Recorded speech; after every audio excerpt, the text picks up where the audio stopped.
Something Like Love. The Woodlands, Texas, 1997. Ben pressed his back to the bedroom door and bit his bottom lip to stop himself from smiling. He would have to give in eventually, considering who was sprawled out in his bed. Tim's legs were hanging over the edge of the mattress, his body reclined and twisted to one side so he could read the back of a CD case. Alice in Chains, if Ben wasn't mistaken. Okay, so he knew exactly which CD it was and had left it lying around intentionally after Tim had teased him about listening to girl music, whatever that meant. Was it Ben's fault that women had the best voices? Karen Carpenter, for instance. No man possessed the voice of an angel like she did. Whitney Houston, Stevie Nicks, Nina Simone.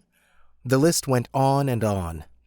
Ben felt no shame in worshiping these women, nor did he feel the need to defend his masculinity. But he did want to prove that his musical tastes were varied, and Facelift was one beautifully produced album. That's why Ben had chosen it. Now he regretted doing so because Tim was still absorbed in the album art. Ben casually reached behind himself to push a button on the doorknob. This caused a metallic clink, which was enough for Tim to raise his head. He knew what that sound implied. Or maybe not. "Why are you locking the door?" Tim asked. "Why do you think?" Ben replied, sauntering forward. The weather was heating up, and for whatever reason, that always made him hornier than usual. "Your parents are home," Tim said, eyes widening with trademark paranoia. Ben shrugged. "So?" "So they could hear us." "Oh, no," Ben deadpanned. "Like they haven't heard us 1,000,000 times already. We might be a secret to your parents, but mine know all about us. Besides, they're cooking dinner together. We've got half an hour of guaranteed privacy, maybe more." "It's a mood killer," Tim persisted. "Or an appetite enhancer," Ben said. "I was hoping for some Mexican sausage myself." He stopped his approach and made a face. "Does something like that exist?" "Chorizo," Tim said with a laugh. "And if mine looked anything like that, I'd have you drive me to the emergency room again." Ben exhaled, feeling rejected. "Fine. Have it your way. Want to see what's on TV?" Tim didn't answer the question. Instead, he looked Ben over like he often did when in the mood. "It is kind of hot in here." "Totally," Ben replied eagerly. Hormones don't hold a grudge. "Way too hot for all these clothes. Here, let me help you out of them." Tim grinned, tossed the CD aside, and sat up, making it easier for Ben to strip off his shirt. Once it was off, Tim leaned back and casually tensed the muscles of his torso. Yum. Ben was about to fall to his knees and reach for a zipper when Tim spoke. "Now show me yours." "My what?" Ben said demurely. "Your muscles." Ben rolled his eyes. "You know I don't have any." "You've got little tiny ones," Tim said. "Take off your shirt." "Stop making fun of me and maybe I will," Ben retorted. Tim looked confused. "I wasn't making fun of you. I love your body." Ben froze. Was that the L word? The one that Tim had never, ever spoken, or at least never applied to him before? The nearest exception was 2 months ago on Valentine's Day, when Tim had seemed to teeter on the verge of saying the magical word. But he hadn't. "I mean it," Tim insisted. "You turn me on. That's got to be obvious by now, right?" "Of course," Ben said, trying to play it cool. He stooped and shrugged out of his shirt, letting it drop to the floor. Then he attempted to flex, but instead of a gasp, he heard laughter. Ben glared in response. "You're such a dick."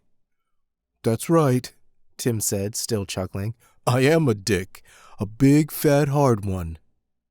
God, that sounded delicious. Ben pounced, Tim lying flat to accommodate him. As horny as Ben was, he didn't go straight for the jeans.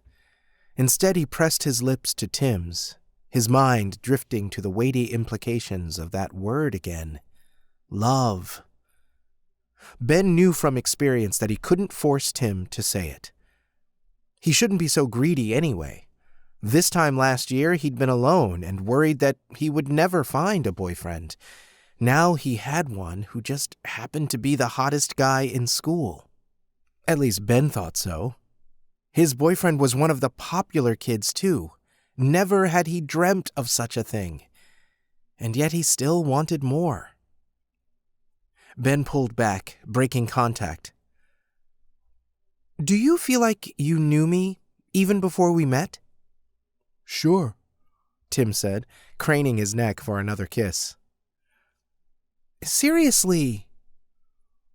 "Knew you before we met," Tim murmured to himself. Then the back of his head hit the mattress. "That doesn't make sense." "It doesn't have to." Tim furrowed his brow and shrugged. "In that case, yes. Now keep kissing me." That was a request Ben couldn't deny, but after a few half-hearted smooches, he pulled back again. "Do you sometimes hear my heartbeat even when we're not together?" Tim looked incredulous. "No, that would scare the hell out of me." Ben tried again. "Or maybe you say my name just before you fall asleep? Or right when you wake up?" Tim shook his head. "Have you gone crazy?" Ben rolled over to one side. "Never mind." "What? I don't get it." "It doesn't matter." "It must, because things were getting hot, but now you've gone cold." Ben exhaled. "It's just that Ronnie says the nicest things to Allison." "Like how he can hear her heart from miles away?" Tim snorted. "That's one useless superpower." "It's romantic," Ben grumped. "You could learn a thing or two from him." "I just told you that I love your body." "Yeah, but that's sexual." Ben looked away. "You never say what else you love." Tim groaned. "Not this again." "Yes, this again. I don't get why it's such a big deal." Tim sat upright and reached for his shirt. "They're just words, Benjamin. They don't mean anything." "Then it shouldn't matter. Just say it." "Fine."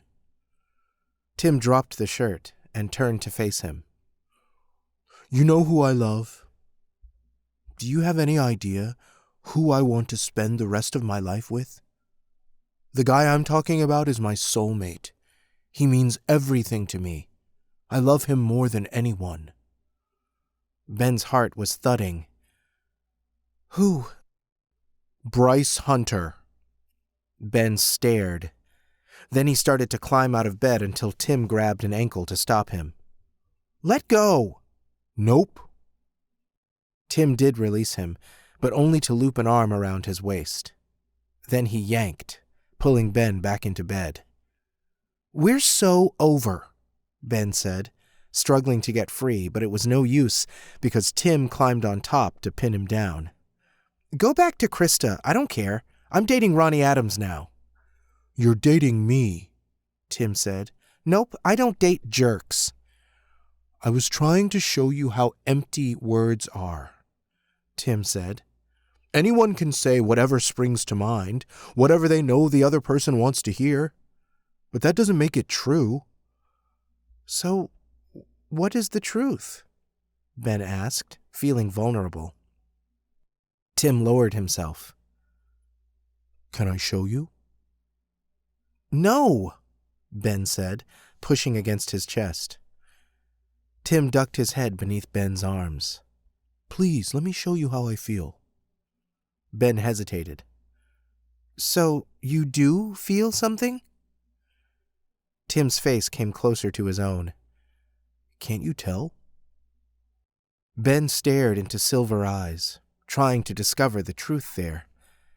He thought he saw it too, but couldn't be sure. Maybe he was only seeing what he wanted to. Perhaps no one ever knew what the other person truly felt. Tim wasn't attempting to kiss him anymore. He wasn't grinding against him and trying to take things further. He simply held himself above Ben, his gaze never wavering, like a promise that what they had together would never falter, as if it would last forever. Okay, Ben said, wrapping his legs around Tim's waist. Show me everything. Two young men discover what it means to be friends, lovers, and sometimes even enemies in Something Like Summer. Each Something Like book follows a different LGBTQ character on their quest for love. Central to the plot is the troubled relationship between Ben and Tim, former high school sweethearts who continue to meet over the years, their chemistry changing with each encounter. Surrounding them are a wealth of friends and enemies, each with their own story, resulting in an immersive universe filled with first times and second chances. While the series doesn't shy away from intimate details, it also focuses deeply on emotion, promising an experience that will stay with you long after the final page is turned. Available as an audiobook, ebook, or paperback at your favorite retailer.